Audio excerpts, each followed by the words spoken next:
So I thought I'd do something different and answer questions that my viewers had about knee replacement.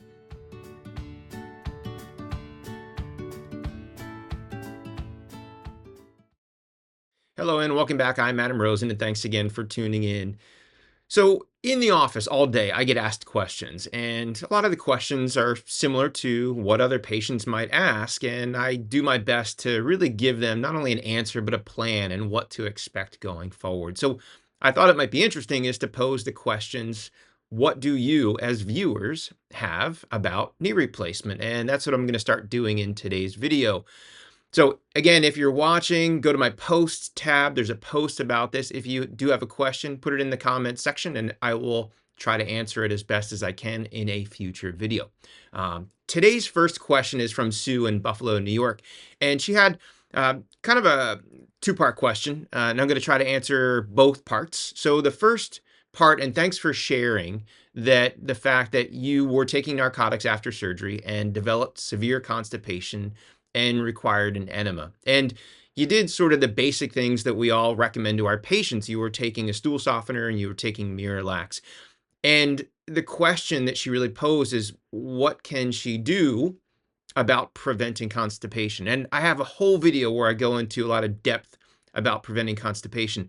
But I want to back up a little bit. So before we prevent a problem, this is basically a complication from a treatment. So you have pain, we treat you with narcotics, you develop constipation, we now treat the constipation. And there's been a huge change in the thinking or the management of pain management. And I have a whole video about non-narcotic treatments when it comes to treating pain. So you have to understand that pain is multifactorial.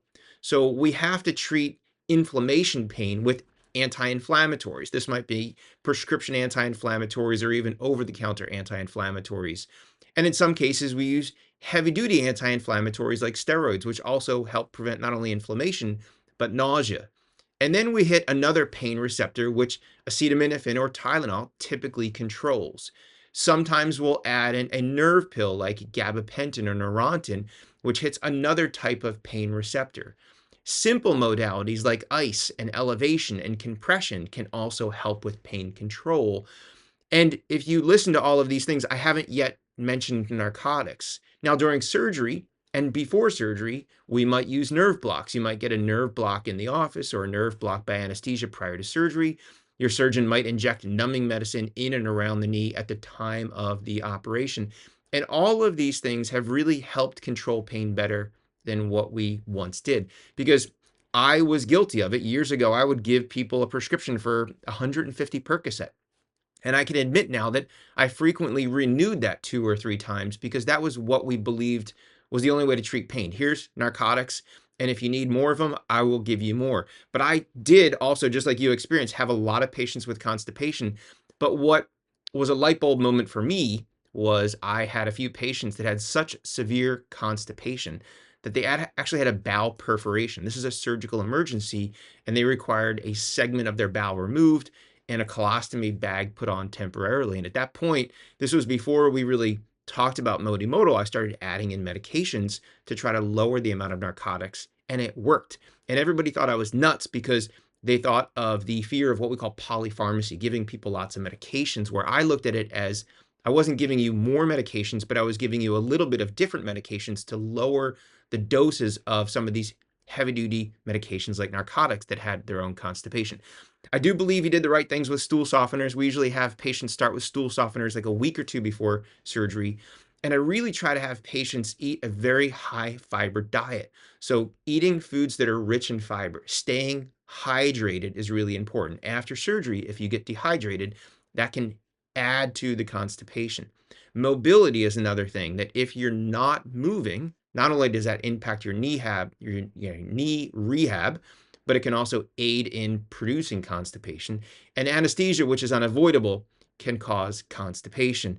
So eating foods that are high in fiber, staying hydrated, using additional stool softeners, and the biggest key is trying to avoid narcotics. Like you mentioned, Journevax is a new drug that many of us are using.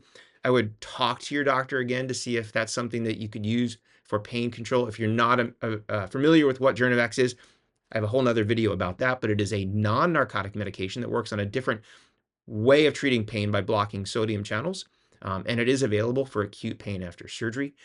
And then getting to the second part of your question, I will briefly touch on basically when can you go back to Pilates and Zumba, and it's complicated. Every surgeon is going to have a different opinion on when you can return to activities.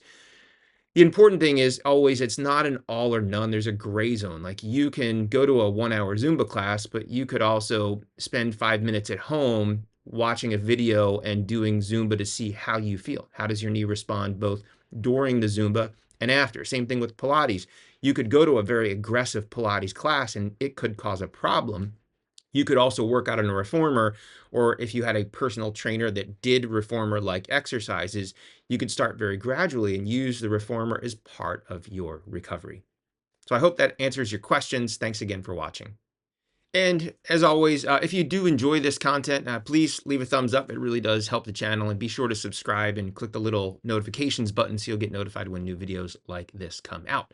So for the second question, I'm actually going to combine two questions because the answer basically is similar for both. First question was from Clarissa in Mexico, and she's a year out from knee replacement. She has a range of motion of 5 to 117 degrees, and she was wondering on whether or not I thought that was good and whether or not she should have a manipulation under anesthesia. And along a similar line, Janet had a question that she had preoperative. She said range of motion of 60 degrees, which actually is very limited. And at 16 months, she's at 90 degrees, and whether or not that is good. So when it comes to range of motion, and that's kind of, I think, really where this channel all started. I did a video probably 4 years ago about how to get the best range of motion after knee replacement. And it's information that I share with every patient over and over and over again, because what I try to explain to people is when you have a knee replacement, you get one great chance to get the best range of motion after surgery. If you miss that window, there is a good chance that you're going to have stiffness, and that stiffness can not only limit your ability to do things, but it can also cause pain. And, I learned this over the years because I did lots and lots of second opinions. And one of the more frequent second opinions I saw were patients that had pain and limited range of motion after knee replacement. And I would do all the examination and analysis, and rarely did I see a problem with the surgery, the way it was performed. And in talking to these patients at length, they did have pain, or they did have swelling, or they had limited access to physical therapy. And it all meant that they didn't get a really good shot at getting range of motion early. And then they developed stiffness and pain, and they were looking for solutions. And unfortunately, the further we get from surgery, the harder it is to fix. And sometimes it's impossible to fix. So the first thing and most important thing to understand is that implants will bend a lot. A total knee replacement implant that's on the market today typically will straighten and go to about 140 degrees of bend. So that's a lot. When you look at average range of motion in studies all across the globe after knee replacement surgery, that number hovers about 115 degrees, and some studies up to about 120. So it shows you that the implants can bend more than what most people get. And the best predictor of range of motion after knee replacement is how much motion you had before surgery. So Janet had very limited motion before surgery. She had 60 degrees of bend. She now has 90. That is a huge improvement. I would be happy with that. And I would hope that she would be happy with that. It would be great to get 100. Getting out of a chair with 90 degrees of bend is still hard. You still require your arms. And if you can bend your knee to 100 and get that foot under the chair, it makes it much easier to get out of the chair. And when I teach young doctors, I teach fellows, like if my fellows saw somebody with 90, they might think that was horrible. And I would ask what was their motion before surgery. And frequently they would say, oh, I don't know, I didn't check. So if someone had 60 degrees and went to 90, that's a great improvement. If somebody had 115 degrees and wound up with 90, that would not be successful, in my opinion. Now, when it comes to Clarissa's range of motion, 5 to 117, that's pretty darn good and pretty average. And again, the extension works in a similar vein to the flexion or the bending. So it is common that when your elbow or your knee is swollen, it wants to stay bent. And frequently, if it's swollen and you straighten it, it hurts. So it's not uncommon to hear from patients that after surgery, they prop their knee up with a pillow underneath or sat in a recliner because it was more comfortable. The downside of that is that the more comfortable you are, the longer the knee is bent, the greater the chance of developing scar tissue behind your knee, and the greater chance of you not being able to straighten that knee for the rest of your life. So this is that no pain, no gain. And it's a really hard, fine line to walk because you can easily do too much and cause pain. But you will also have some pain getting extension and flexion after knee replacement. And hopefully, your surgeon and therapist can help guide you and walk that fine line so you're not overdoing it or underdoing it.